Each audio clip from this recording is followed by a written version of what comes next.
You know, the infamous catch-all, which I suppose will be with us for a long time, probably has been for a long time, the question of local or national security. Yes.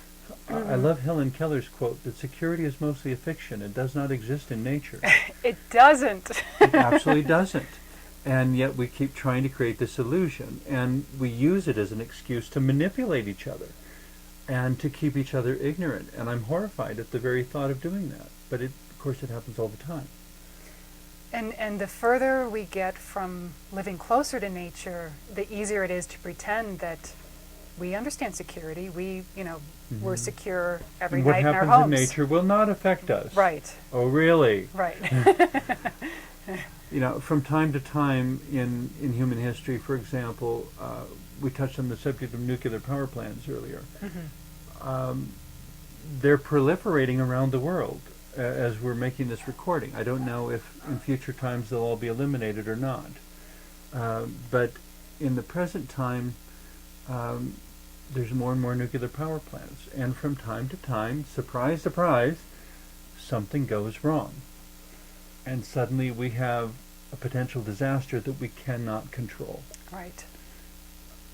And especially in that moment, to me, it's imperative that everybody know everything. The argument against that seems to be that people would panic. And I thought, well, people will panic because you haven't trained them how to deal with this type of disaster. Right. You've maintained them in a way to ensure that they will panic. Yeah. You've created the problem, and you're trying to fix the problem with another problem. Instead of going back to the beginning and saying, they're both problems.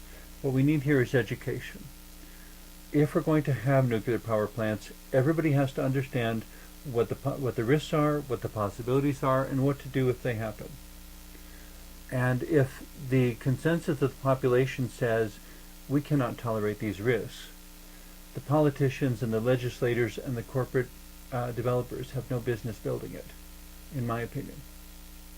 What you're also bringing up is a community that is aware and involved in ways that community is not encouraged to be aware and involved today. I mean, we're distracted with a million little technological sidelines, and this, if you are educated in very hands-on, productive, interactive ways, then you feel empowered that if something does happen, well, I know something to do in this situation, and I can start doing it and gather others up who then may know more than I know. And it's a very different community then, instead of this isolated, text kind of world that we're creating. People sending text messages and calling on cell phones instead of looking each other in the eye. Yes.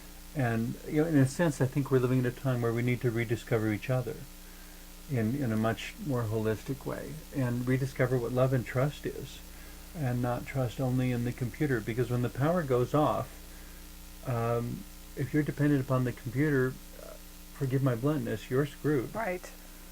If all you can do is sit there and wait for the power to come back on, you may be sitting there a long time. Right. Alone. Alone, or unable to communicate, right. or unable to tell anybody where you are.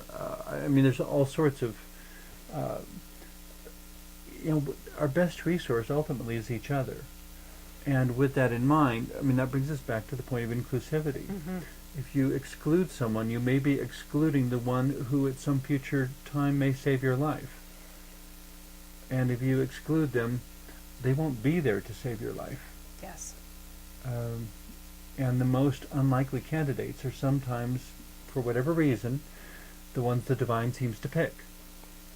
I'm trying to remember, it's in the early part of the New Testament after the Gospels, where I think it was the Apostle, or it's attributed to the Apostle Paul. People argue about whether he really wrote it.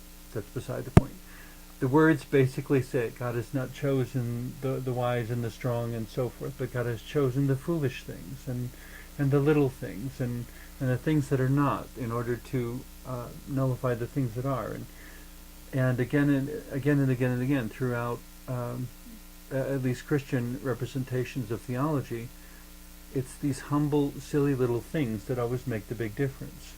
battles in the Old Testament where it was they were directed to have a woman lead the charge, which in that cultural setting would have been like, excuse me, because this was not a day of women's labor equality or what have you, or the prophet Balaam, who was called to curse the Israelites, and nobody else was available, so God used the donkey to talk to him.